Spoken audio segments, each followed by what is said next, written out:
Good morning, everyone. Welcome to the 7th installment in the talks of Lionel Corbett. Today, we're talking about suffering, Job, and Jung's answer to Job. With us today, I have Dr. Gard Jameson, and I want to turn it over now to Dr. Lionel Corbett. Good morning, Lionel. Good morning. Thank you, Dana. What I'm going to talk about this morning is Jung's small but very important text, Answer to Job.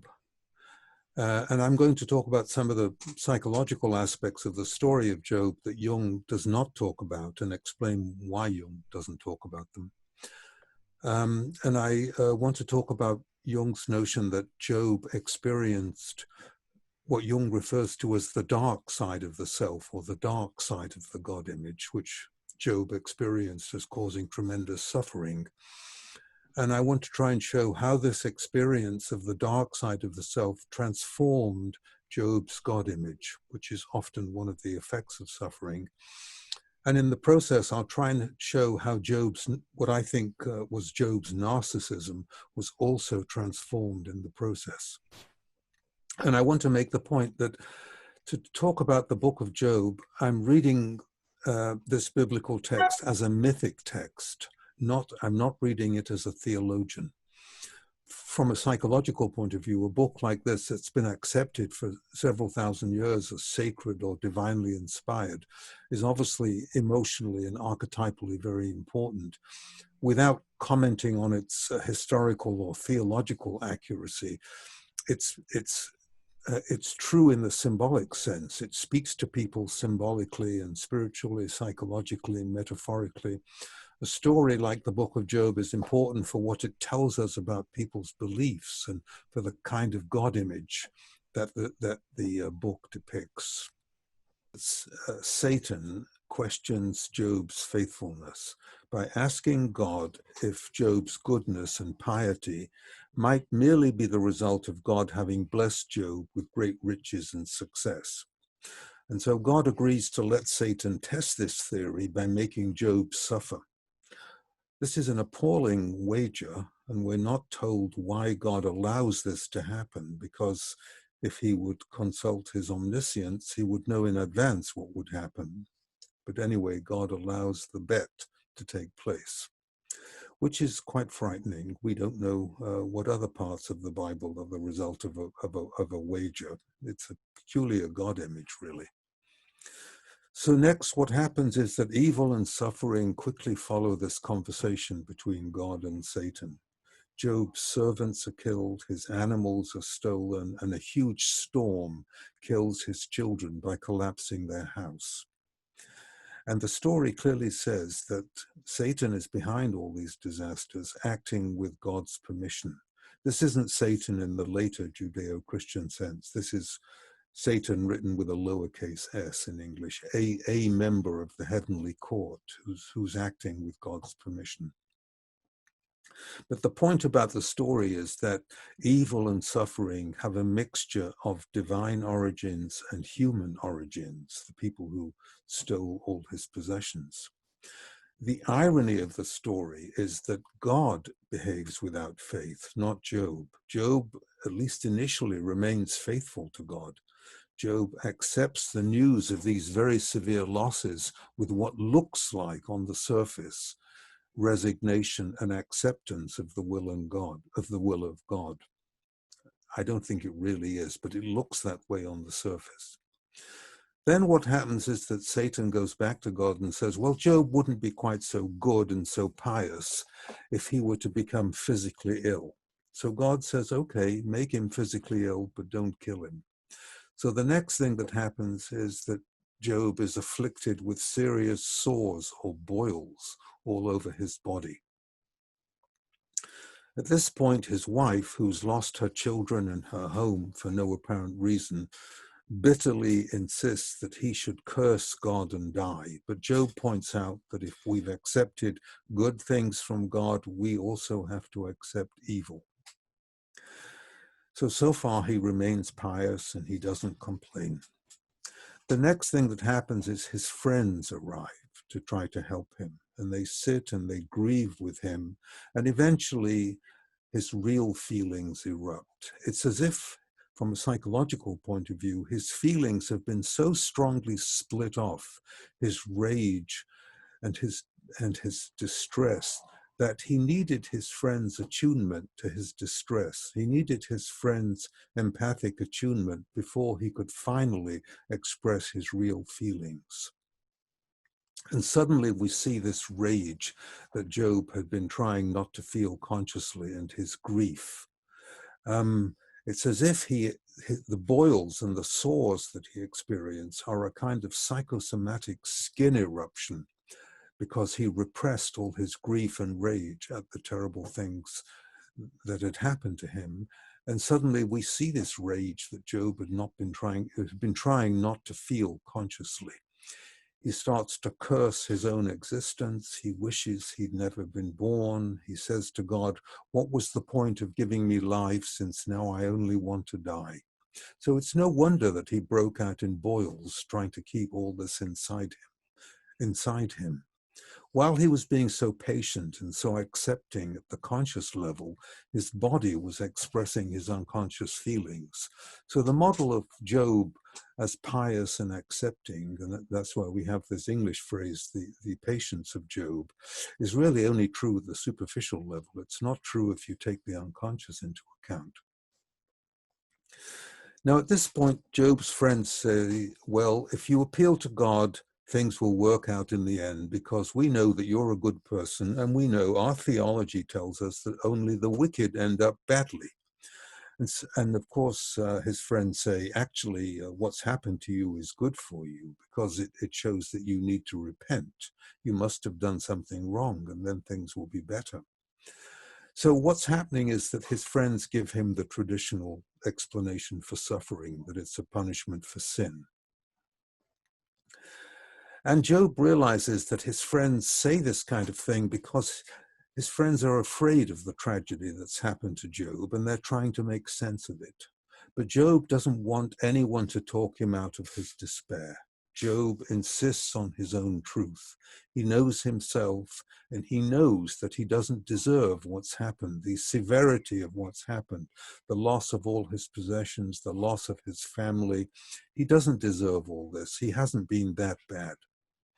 So he complains to God, even if he's done some kind of sin, surely it wasn't that terrible. Surely he didn't deserve the severity of what's happened to him. And then he says to God, I'm no threat to you. Why have you made me a target?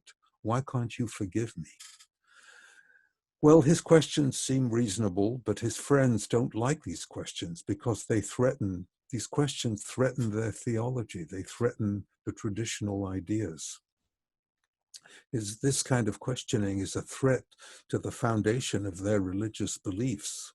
So they lose patience with Job, and they insist he must have done something wrong to incur all this suffering. And they present the traditional theological idea that suffering must be a punishment for sin. But Job maintains his innocence. And he says, even if I've sinned, these punishments are disproportionate. And he complains that God is unfair. Another friend insists that God is always just, but Job says, no, this collective wisdom is wrong. Even though I'm innocent, God would condemn me. God is indifferent. God destroys both the wicked and the good people. Well, his friends cannot tolerate this accusation of their God, and they point out the enormous power of God. But Job, this is irrelevant. Job already knows about the power of God. He doesn't need his friends to tell him about the power of God.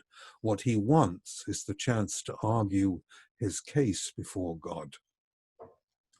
But I think because of their own anxieties and the need to preserve their beliefs, his friends lose all capacity for empathy with Job. And this really disrupts the connection to his friends. Job becomes enraged at his friends, and he says they are worthless. Job takes his life in his hands and insists on presenting his case to God. I want my day in court, even if God kills him in the process.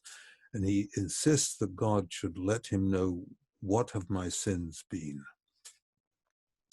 Well, Job's friends then reveal their real fear. If Job is right, their religious belief is undermined. Job must be sinful. Their whole belief system rests on suffering being a punishment for sin, and Job has questioned this fundamental premise. But Job says, I'm being persecuted even though I'm a good person. Why do good people suffer? Job says, God is the problem, not me, which was a very painful thing for his friends to hear. And in great sorrow, Job points out some very hard truths. Contrary to the tradition and to what his friends have said, wicked people do very well in life. They become powerful and prosperous, and they die happy. It's not true that the wicked are punished. And the wicked man does not care how his wickedness affects other people. Many good things happen to bad people, even though they reject God. His friends don't acknowledge that the wicked are not condemned. They are not punished. This idea is wrong. So Job demands justice from God. I want to be judged fairly, he says. I'm convinced of my innocence. And Job becomes terrified when he realizes that God is indifferent to human suffering. He asks, why does God not seem to care about the wicked or the suffering of the poor?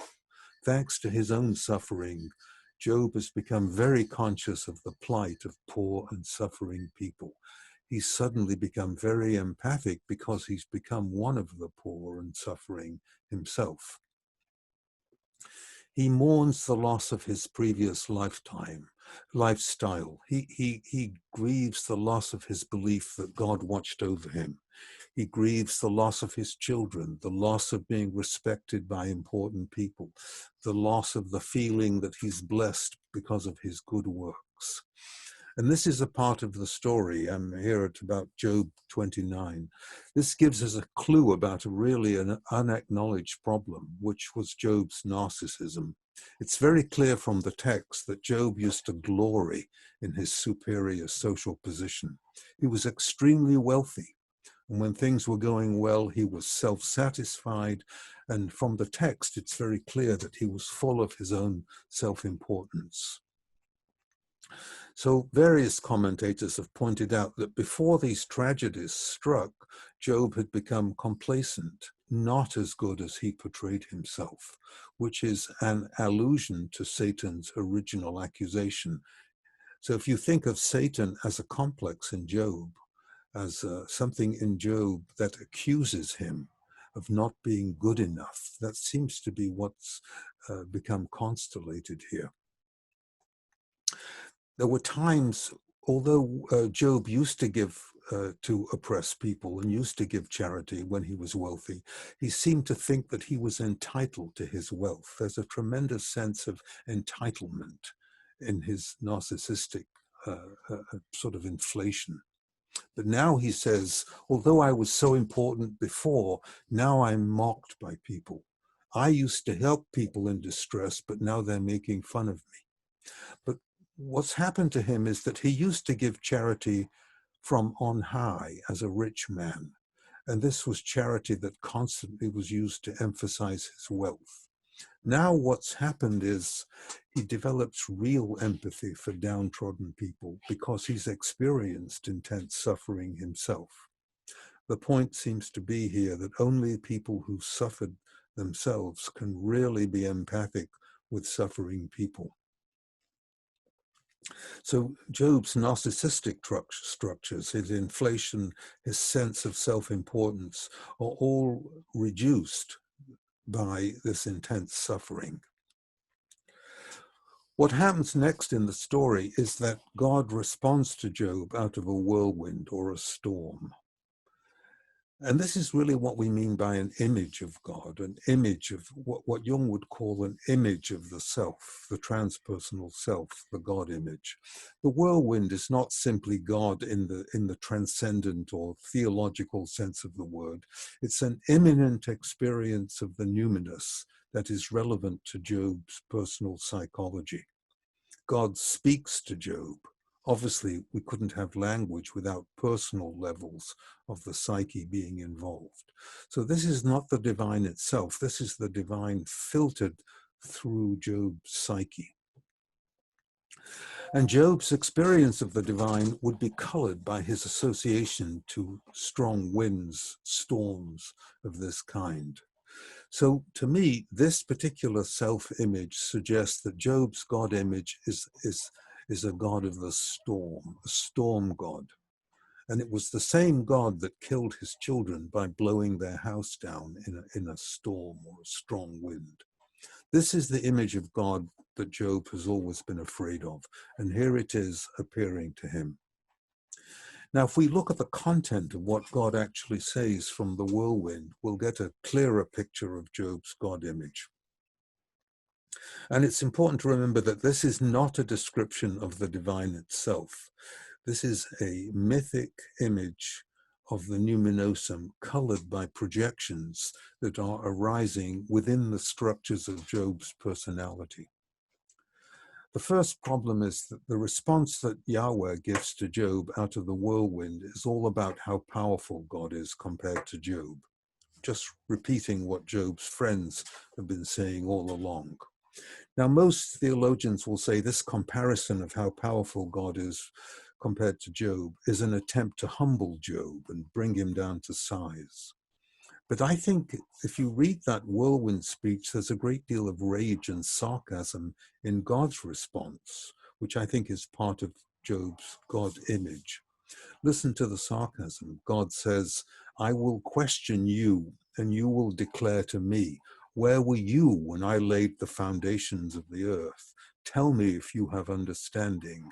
Who determines its measurements? Surely you know. Have you commanded the morning since your days began, and caused the dawn to know its place? Have you entered into the springs of the sea, or walked in the recesses of the deep? Have the gates of death been revealed to you? You know, for you were born then, and the number of your days is great. It's heavily sarcastic. And of course, it's a long series of unanswerable questions. And then God gives a long list of his creations that, of course, Job cannot match. God says, I control the seas, the dawn, the snow, hail, thunder, lightning, rain, stars, animals, birds, and so on. In other words, for such an insignificant creature as a human being to question the Lord of the universe is ridiculous. Essentially, God is saying to Job, who do you think you are? You don't know anything. You can't do all the amazing things that I can do. The problem with all this is that Job's knowledge of God's creative power is not an issue in the first place. It's been obvious to Job all along. God, in this whirlwind speech, is not addressing Job's question, which is this demand for justice. He's just saying how powerful he is. God says to Job, you are the problem, not me. Well, then, of course, Job has to become submissive and says, well, yes, God knows best. But God apparently can't stop. He's unable to contain his anger. This is a narcissistic God image. And God continues with more impossible questions. Will you even put me in the wrong? Will you condemn me that you may be justified? Have you an arm like God, and can you thunder with a voice like his? In other words, don't question what you don't understand. What I do does not conform to your categories of right and wrong. Then there's another list of how strong God is and how much he can do, as if Job was still in any doubt. Then Job says something very important. He says, I'd heard about you, but now I see what God is, what you are really like. He had a traditional idea of God based on what he'd been told, but now he has a personal experience of the numinous. And this is very typical. When you experience the numinous directly, it's quite different than your expectations based on hearsay. I think Job must still be angry about the injustice he's experienced, but he's willing to accept it when it comes to him from the divine that he can directly experience. Then there's a turning point. And God agrees that after all, Job was right and his friends were wrong. And God actually criticizes Job's friends. And this is probably because they've tried to fit God into their own categories of morality, which we tend to do. We tend to assume that God agrees with our moral standards. So God tells Job's friends to ask Job to sacrifice and pray to God on their behalf. Then what happens, just to finish off the myth, is that God tries to make it up to Job by restoring his material possessions and giving him new children, with the sort of monstrous implication that this would somehow make up for the death of his first family. No comment is made on the fact that Job's children were just innocent bystanders in this wager, this bet between God and Satan, which seems so outrageous to us now. And incidentally, Job gives his new daughters an inheritance that is equal to that of their brothers, which apparently was quite unusual for those male-dominated times. So apparently he's learned something about social injustice from his experience. And it's quite a funny implication that it sounds like God felt guilty because he gave Job twice what he had before, and he allows Job a very long life. And it's obvious that this happy ending, which doesn't work very well, was added by a different writer in an attempt to salvage the God image. But it really misses the point of what Job has gone through. The real benefit was Job's direct experience of the numinosum. He is given a new vision of the self, of the divine. And it's directly relevant to his own psychology. So it took tremendous suffering before he had a numinous experience. And I'd like to now talk about Job's psychological difficulties and how they're reflected in this God image. And I'd like to go back to the Whirlwind speech, because when you read the Whirlwind speech, it just looks like evidence of divine narcissism. God never says that he's just. God only says, I'm omnipotent, as if sheer physical power could justify this atrocious behavior. Now, obviously, it would be meaningless to attribute narcissism to the divine itself. So it makes more sense psychologically to assume that this narcissistic, self-important, power-drenched speech are the ways that Job has colored his God image with his own psychological difficulty. The Satan who doubts Job's piety, I think, represents Job's unconscious doubts about himself. And I think he defends against these doubts with grandiosity. So I would see Satan from a psychological point of view as a complex in Job that questions his piety. Are you really as good as you look? Something like that would be the accusing voice of Satan. It's not an accident that during his laments, Job is stressing his wealth and his high position in the community and his charity and his righteousness. I think he was dimly aware, as many narcissistic people are, that these were the ways in which he held himself together and maintained his self-esteem.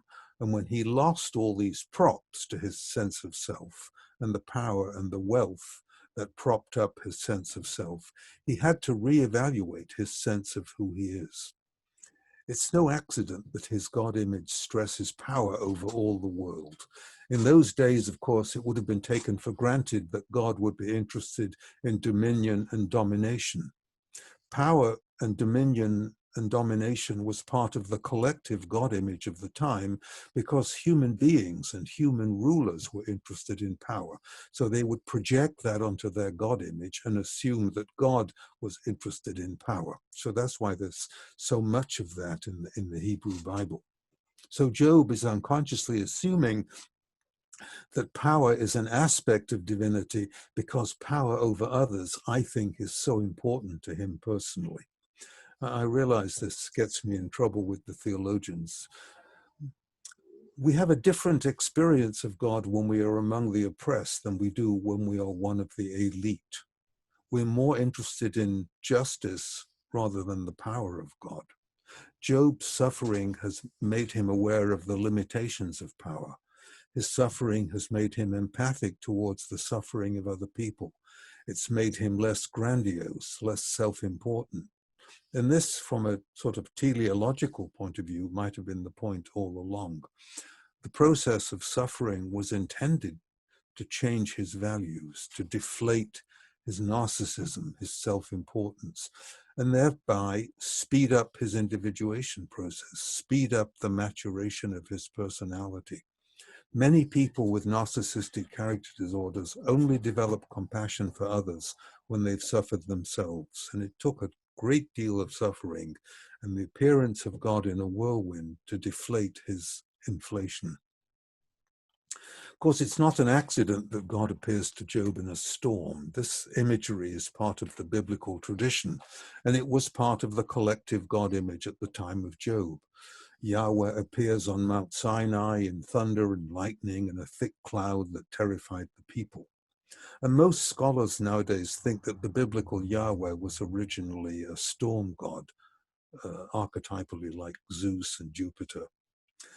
The mythic storm gods tend to be judges and lawgivers, like the Yahweh of the Hebrew Bible. That's why it had to be a storm that killed Job's children. Job has a punitive God image. Job used to frequently offer ritual sacrifices because he was afraid that his children had offended God in some way. But even those frequent ritual sacrifices didn't prevent God from killing his children. The biblical Yahweh is also a war god, a merciless warlord. He helps his people fight battles and conquer cities and tells them to kill all the inhabitants and keep the spoils for himself. In other words, this is a God image that's very dangerous to argue with. And this, I think, are the cultural roots of Job's punitive God image.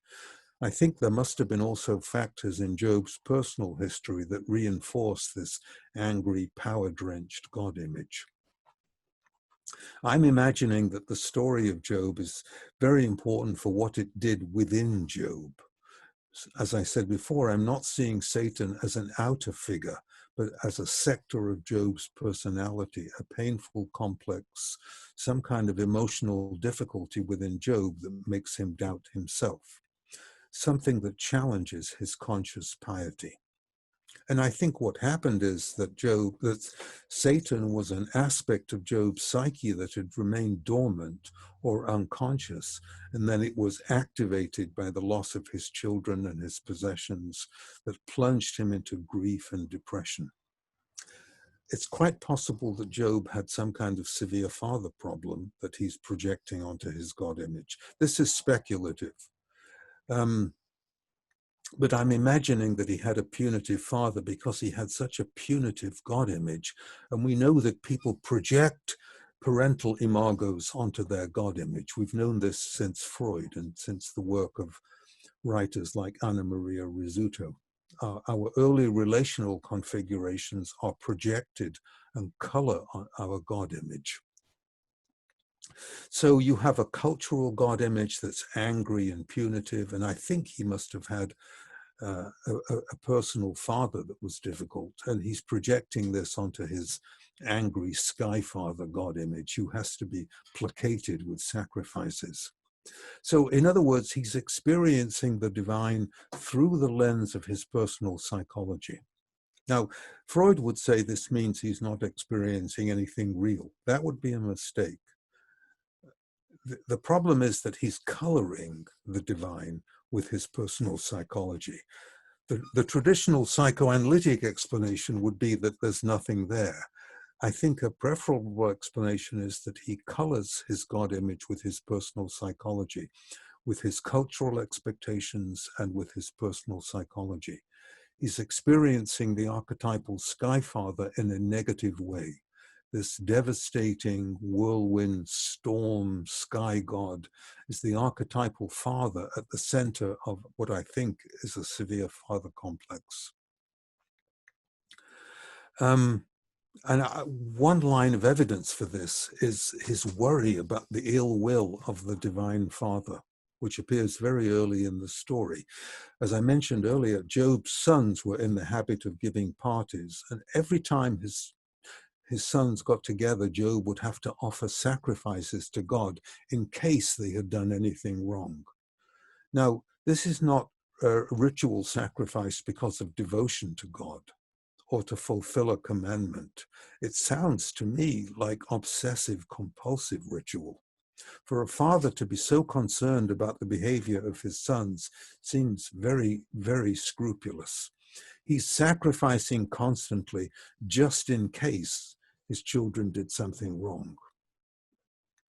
And we know that these kind of rituals are attempts to manage guilt about forbidden impulses. The rituals of the obsessive compulsive type are trying to contain and bind aggression and fear so that they don't flood the personality. So I'm thinking that Job has a great deal of fear and hostility towards his father, which he transforms and projects into a constant worry about whether his sons have offended the divine Sky Father. So he's warding off this guilt and anxiety with sacrifices to prevent divine retribution. So I think there's a great deal of fear behind his piety, not to mention the fact that the first sentence of the story stresses that Job feared God. And later on, in 28, he defines wisdom as the fear of God, which is a very peculiar definition of wisdom. So I'm thinking there's a lot of anxiety in his apparent piety. I'm thinking that his image of God is punitive and harsh. And this kind of God image is produced by childhood experiences with a harsh parent. I think there's a parallel between Job's experience of God telling him how powerful he is and the experience of a small child dealing with an angry father. Because Job is constantly complaining that God is unreasonable. He wants to hear God's own explanation for what's happened to him. And Job never really, and God, when God finally speaks from the whirlwind, he never really addresses Job's concern. God lectures majestically about how powerful he is and how small and ignorant Job is in comparison, all of which is irrelevant because Job never questioned God's power in the first place. The whirlwind speech ignores Job's indictment of God's justice. But I'm thinking that that whirlwind speech is some evidence that Job has colored his image of the divine with his feelings about his father. I think this is the typical comment of an angry father in response to the child's complaint of unfairness. It's as if God is saying to Job, who do you think you are? What do you know about life? You wouldn't even be here without me. Do as you're told. You don't understand what I'm doing. Everything I do is beyond your ability. This is the kind of thing that an angry father would say to a child. And so Job has to back off from further confrontation.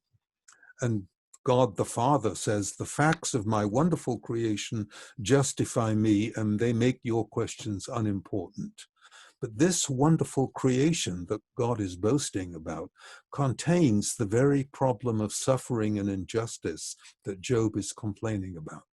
God's response is entirely circular and avoids the real issue, which is the question of how much the creation reflects some quality of the creator. This is why we're still struggling with Job's question. Is there really a dark side of the divine that causes evil and suffering that's built into creation? So the importance of this mythic text is that it makes us constantly meditate on the mystery of suffering and evil that's involved.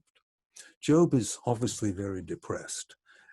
He has a state of mind that's typical of the way a child feels when his relationship to an angry parent has been severed and the child is struggling to re-establish the connection. And the child, in order to reconnect with the angry parent, has to ignore or bottle up his feelings. But Job's body expresses his feelings.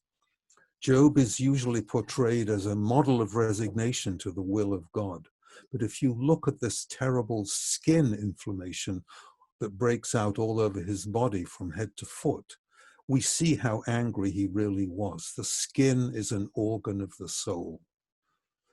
These angry eruptions are a bodily statement of Job's rage at what has happened. He's not as resigned as he seems to be. The text says Job did not, quote, sin with his lips, meaning he didn't verbally express his feelings. I suspect that as a child, he wasn't allowed to express his anger. And his anger would have threatened the connection to a parent. So he had to repress his rage and express it through the body as a psychosomatic skin eruption. And he was trying to control this anxiety of his father complex with his obsessive sacrificing to try to ward off disaster. And then when the tragedy struck, when the wind blew his house down and everything, his possessions were stolen, he realized that his sacrificing hadn't worked. And then the underlying father complex breaks out in full force. And we see Job's fantasy of divine retribution that he'd been trying to prevent by means of his rituals. So Satan is a force within the personality that has been under control, but when it broke loose, it caused all kinds of havoc. So Job has a father complex which is split. One side is an image of God as reliable and creative, but the other side of the split is the side that causes tremendous suffering. Satan is an internal critic of Job that torments him, that tells him he's not good enough. He'll be in trouble if he doesn't behave properly. So through contemporary psychological eyes, the central theme of the story is Job's need to relate to God. How do I relate to a God who causes all this suffering? Job's friends make a tremendous mistake. They focus on morality and law and sin and punishment, but that's not really Job's problem. When Job was overwhelmed by this complex, he felt a depressive sector of his personality that I think had remained split off or unconscious. And I think what happened to him is he was plunged into his childhood experience of being cut off from his father because he was bad. And the problem was how to reconnect with the Father God, and how persecuted he felt. Children will often sacrifice themselves and their own feelings to maintain the needed relationship with a parent and to extract whatever love is available. And the fantasy that Satan accuses Job of only behaving well because he's had a lot of material possessions suggests that love, in Job's mind, love has to be bought, which I think may have reflected his relationship with his father as well. And I think Job is projecting all these dynamics onto his God image.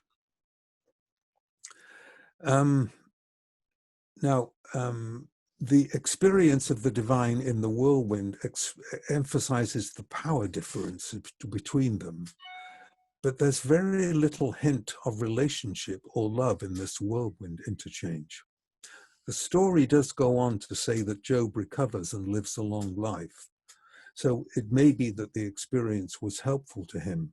But basically what happened to him is he had an awesome experience of the numinosum at the core of his father complex.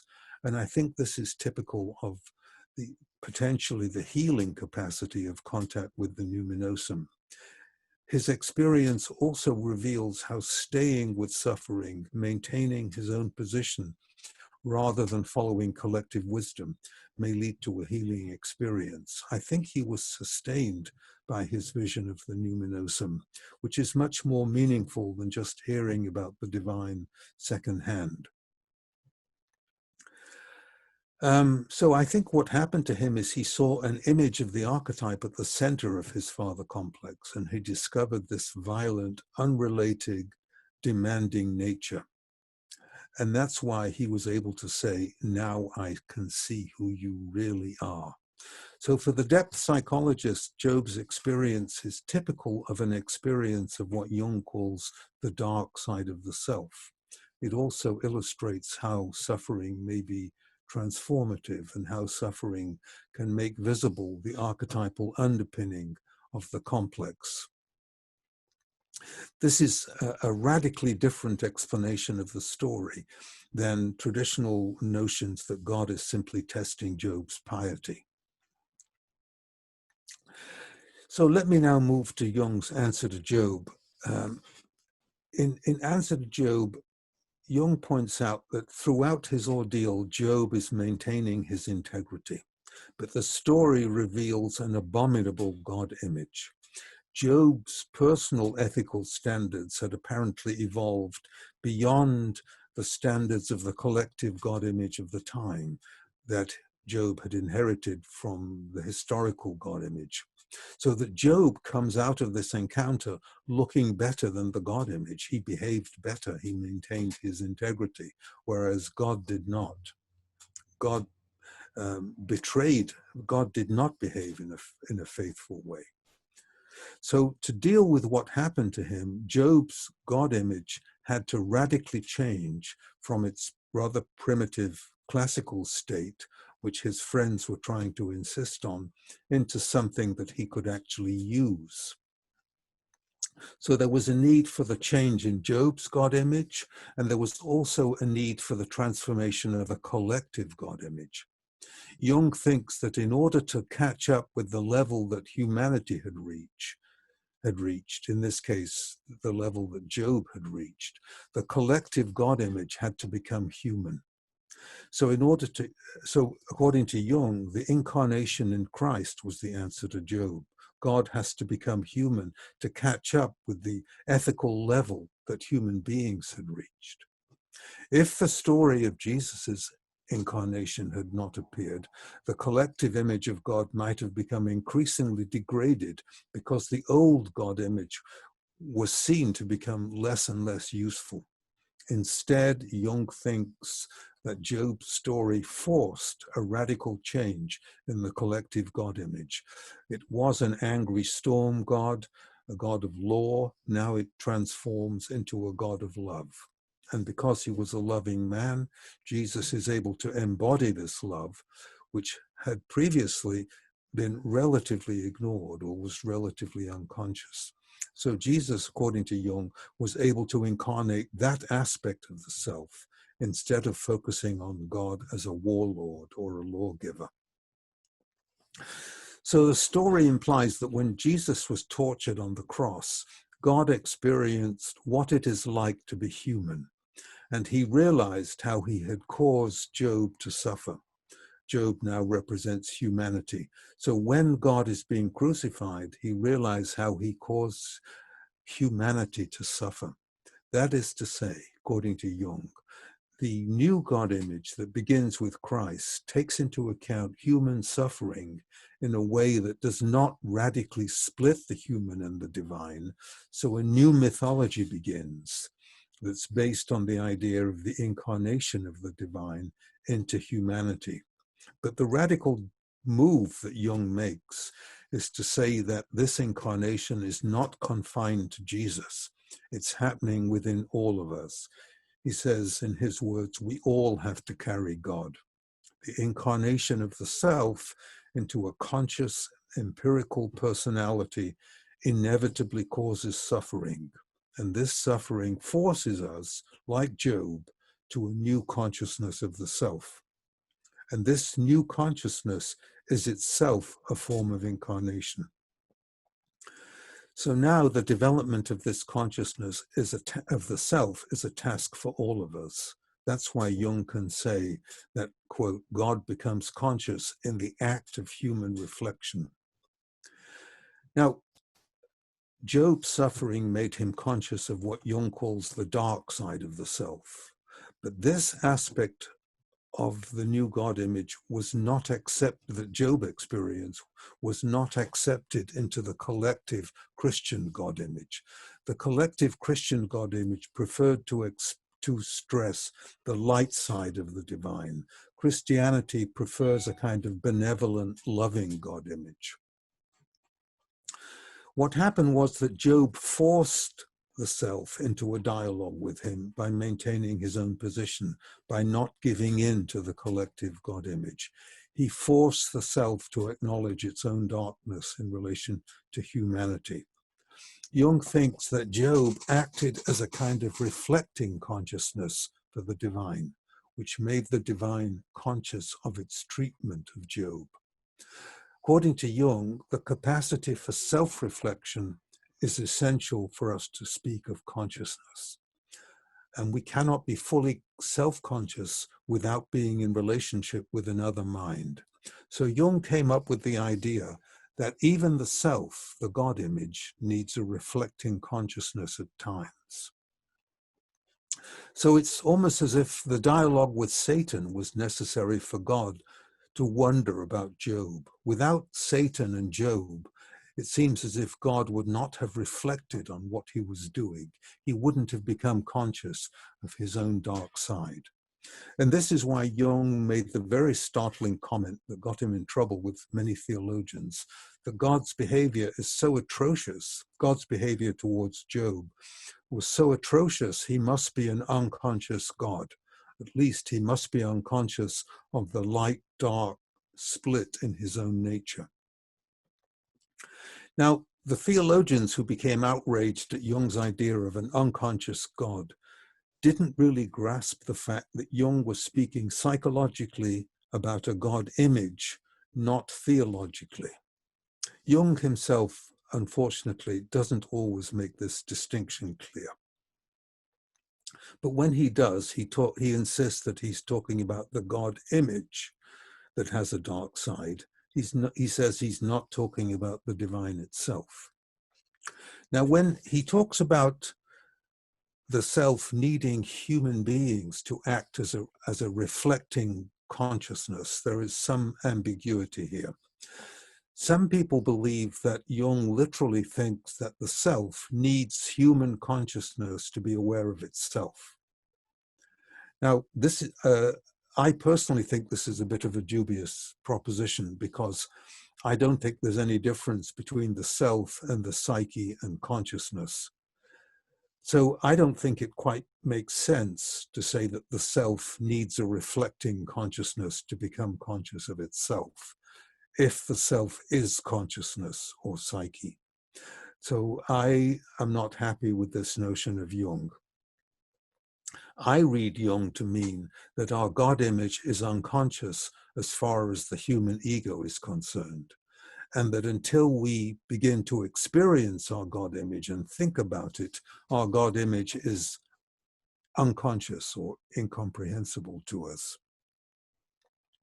So the self, I think, is in an unconscious condition until we start to reflect on it and think about it. Other Jungian scholars think that Jung literally means that the self needs human beings as a reflecting consciousness. I think this is a debatable question that we could talk about. But the story of Job is clearly a model for the relationship between the ego and the self, and what happens to the ego when it suffers terribly. Jung speculates that the self, the God image, seeks to become conscious of itself and to differentiate itself by means of humanity. So, for example, every time we work on any manifestation of the unconscious, like a dream or a symptom, we are making some aspect of the self conscious within us. And so every time we work on a manifestation of the self becomes more conscious of itself. That would be Jung's idea. Jung would say this work assists in the incarnation of the self, or the embodiment of the self. Jung's idea was that the unconscious is an undivided unity until human beings reflect on it. Because in the self, opposite qualities like good and evil, or light and dark, or matter and spirit are united. They only become split within human consciousness. So for Jung, the self can only become aware of the opposites within its own nature by incarnating within a human being. This is really an unprovable idea. It's Jung's mythic image of God that reflects Jung's personal approach. What Jung is doing in Answer to Job is he's trying to address the mystery of why the self would want to incarnate in the first place, why God would create the world and create millions of small consciousnesses if God is already perfect. So Jung's idea belongs to the traditional notion that the divine expresses itself by means of humanity and becomes manifest in the human act of reflection. This was not an original idea. It's found in the Kabbalah and it's found in the mystics of several traditions who've realized that not only does God create humanity, but humanity creates God, in the sense that it takes a person to realize that God is God. The divine becomes conscious when we are conscious of it. This was Jung's notion. And of course, it's unique to Jung. And this was Jung's particular God image that evolved out of his own experience. He spent his whole life, and his whole psychology is about making self-images conscious, because he found that he could help himself and help his patients by doing so. And in the process, he found that the Judeo-Christian image of God did not help everyone. And he focused his criticism of this traditional God image in this very controversial Answer to Job. I'll just end by pointing out that Jung admits that he was possessed by intense emotions as he wrote his commentary on Job. And I think Jung is actually quite possessed by his anger at the God image in the story. If Jung had not been so personally involved with the story, he would have commented on Job's rather one-sided, rather overly virtuous persona, and the fact that Jung's piety was pretentious and excessive, and he was spiritually asleep. But Jung doesn't deal with the indications in the text that Job's shadow consisted of narcissistic elements. So Jung ignores Job's contribution to the situation and blames everything on God. And the reason that Jung did that is, he says in a letter, I think to Victor White, that if Job had had his shadow analyzed, he would have been so ashamed of what had happened, he would have accused himself of complacency and assumed that it was that had brought disaster down on him. He would then despair, he would feel inferior, he would have to repent, he would think that his vanity had caused divine interference. And for Jung, this would mean that Job would be less inclined than ever to think he had heard the divine voice. So Jung thinks that to focus on Job's shadow is a dead end. I've tried to focus on Job's shadow. Jung, I think, would disagree with that. So Jung thought it was particularly important to listen to the archetypal level, more important than to have the personal narcissistic shadow analyzed. I think we can do both. I think that the reason that Jung got so angry with the biblical God image is because of Jung's own father problem. You'll remember that Jung's father disappointed him. He felt that his father had founded on the rock of his Christianity because he didn't really believe the dogma of the church in which he was a minister. And Jung tries to solve his father's religious problem by dealing with religion psychologically, because he could see from his father's life that reliance on belief and theological assertion without direct experience of the divine only led to despair. So Jung's emotional outburst in his Answer to Job, to me, sounds like a long pent-up reaction to the fact that his father was painfully hurt by the lack of help he got from the biblical God image that his church dictated. His father was preaching theological ideas about God that were meaningless to him, and they were of no help during his father's crisis of faith. So I think that Job's plight reminded Jung of the injustices that his own father suffered in relation to God. A lot of prayer and preaching, but no real comfort.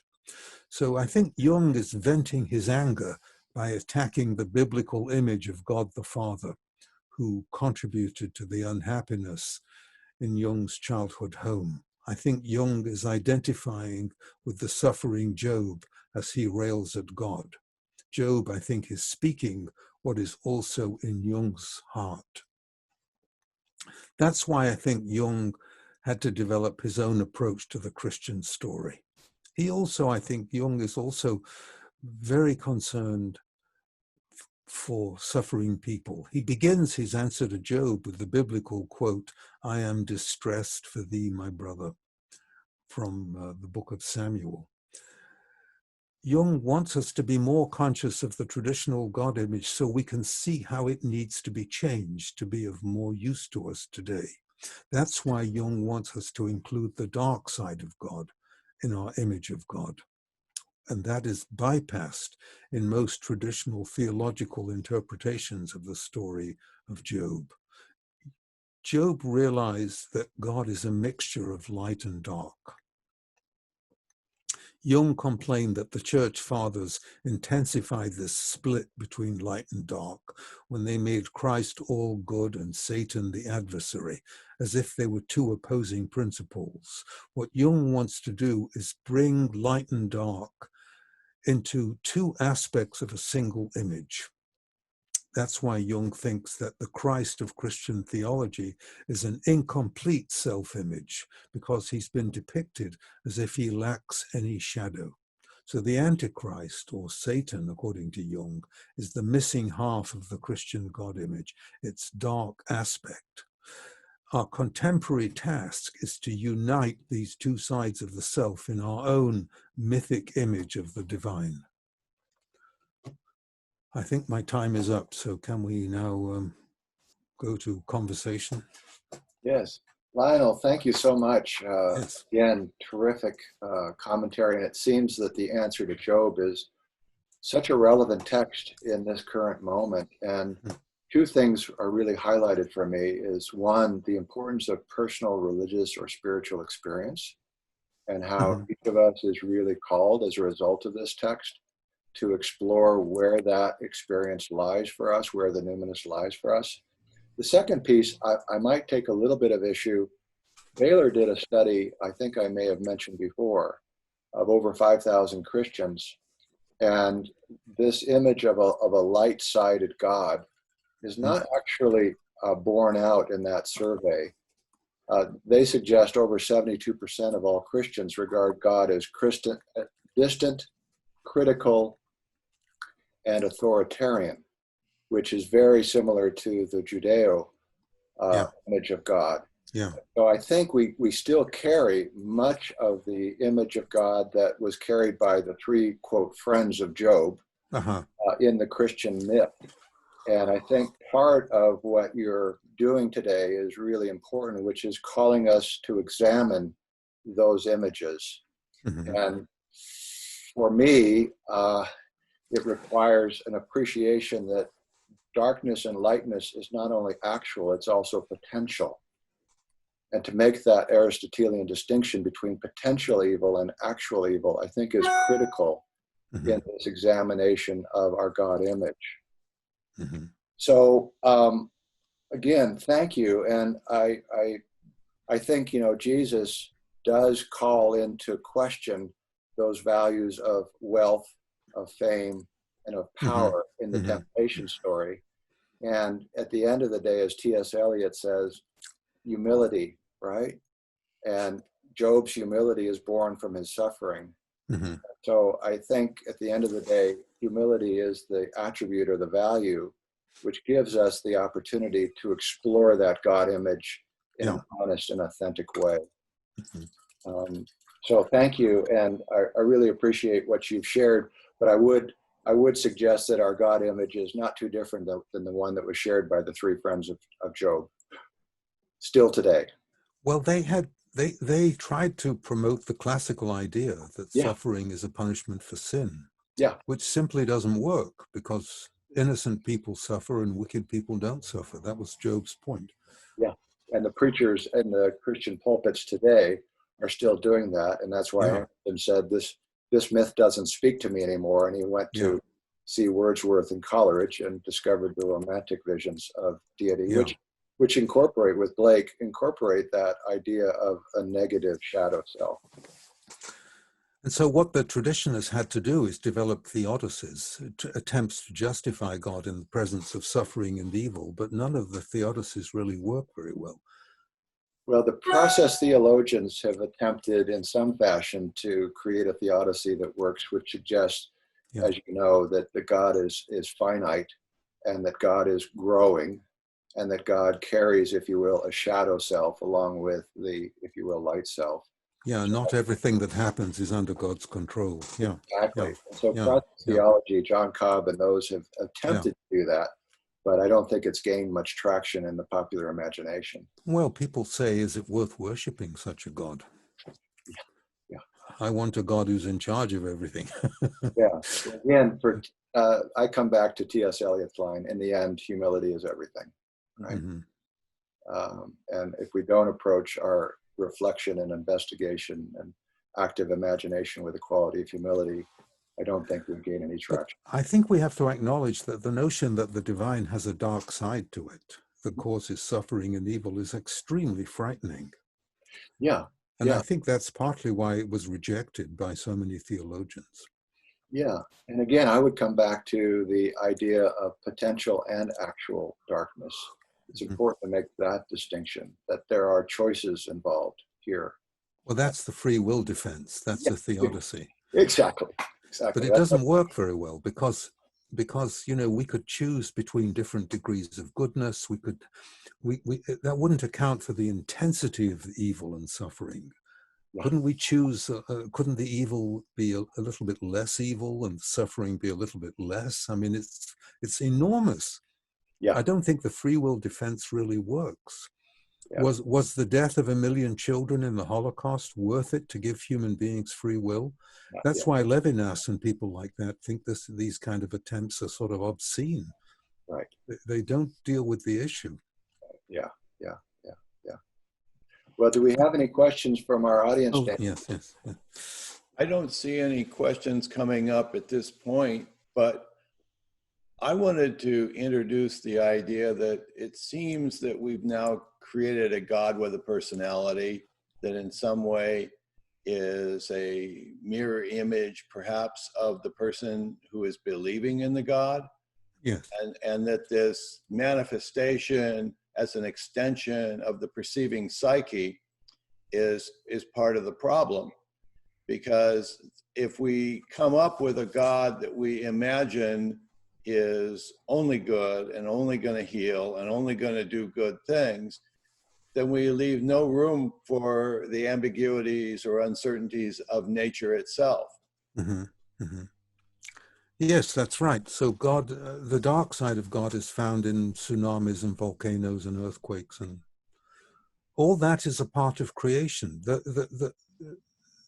What's the relationship between the creator and the creator's creation? Are there some qualities in creation which obviously has a lot of suffering in it, and the creator? Or, I mean, the serpent was present in the Garden of Eden. It was right there at the beginning, you know. Well, I think that's why Aquinas makes a distinction between moral evil and natural evil. And to understand that natural evil, even Jesus refers to this in the Tower of Siloam that fell on the people and they died, that you have things that occur as a result of the forces of gravity and nature that are beyond, if you will, the realm of the moral dimension of evil. So I think it's a worthy conversation to think about that distinction. Well, and if we think of death as being the end of existence as we know it, rather than a simple transformation of the life as we know it into some broader afterlife or a continuum, it changes the nature of the spiritual being that you happen to think of as whether it's God or divine or whatever it happens to be. Yeah. So, as we see in the story of Isaac wrestling with, Jacob wrestling with the angel, this is an ongoing conversation, which, as I tell my students, if you haven't wrestled with it, you haven't really lived. Yes, or The Binding of Isaac, Yeah. another outrageous story. Exactly. Completely outrageous. But if you do wrestle with it, I think Yeah. you come to a new experience of the numinous, which, as we shared before, as Job says, even though he slay me, yet will I serve him. Mm-hmm. In other words, there's something that transcends the conditions of time and space there in his personal experience, which allows him to say, there's something here that's worth connecting to, i.e. the Yes. self. I know my Redeemer lives. Yes. Yeah. Well, if Gard, do you have any more dialogue or questions that you want to put to Dr. Corbett? No, I just really appreciate it. I really think that in this current moment with COVID, there is a kind of hubris that's emerged. And I think that hubris in the evangelical sectors of our society has been extreme. And one of those evangelicals even went so far the other day as to say, we've made a Faustian deal with the devil. We've sold our soul. And so again, this is an extreme opportunity, I think, in this moment of not only COVID, but also the social inequities and injustice we see with Black Lives Matter, to really grapple and wrestle with that image of God and to really seek for ourselves our own God image. I know for me, and I'll just share very briefly, that 1972, a friend of mine was on patrol in Vietnam, and he and his patrol were blown up by hand grenades carried by 3 children who also died in a firefight. And it was in that moment that I asked the question, if, rent's pretty high down here, if anybody's around, I need to know. And I think each of us needs to ask the question at kind of that level. For me, I got a response, which was, even though he slay me, yet will I serve him. And that pole star has guided my life. But I think it really requires a great deal of courage to go into those depths, to ask those kinds of questions. And I think this moment in history gives us that opportunity. It certainly does, Gard.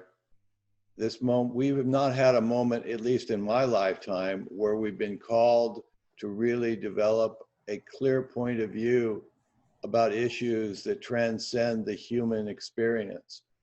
Because right now there's ample opportunity to find something that we can put as a threat, or define some other, or take something that we want to blame that we didn't do. And the reality of it seems to be that this is an opportunity for us to come to terms with what exactly are we as the creation, and how do we find a voice to address the Creator. Yeah. So again, a tip of the hat, wag of the tail to Jung for writing the book, and Lionel for your reflection upon the book. I think there's really nothing I can disagree with, other than, even in Christian circles, there's still this archaic and projected anthropomorphic God image, really created political, economic, and social upheaval, which we have a chance now to look at. Well, the high-end theology has not come down to the pulpit. No. I think because it's a little risky to do so. Again, that's why Emerson got off the pulpit and got on the boat in Boston and went to see Wordsworth and Coleridge, because it said, this myth no longer speaks to me. Thank you all very much for attending the 7th talk by Lionel Corbett. It's been a wonderful morning. I look forward to seeing you again. Thank you very much.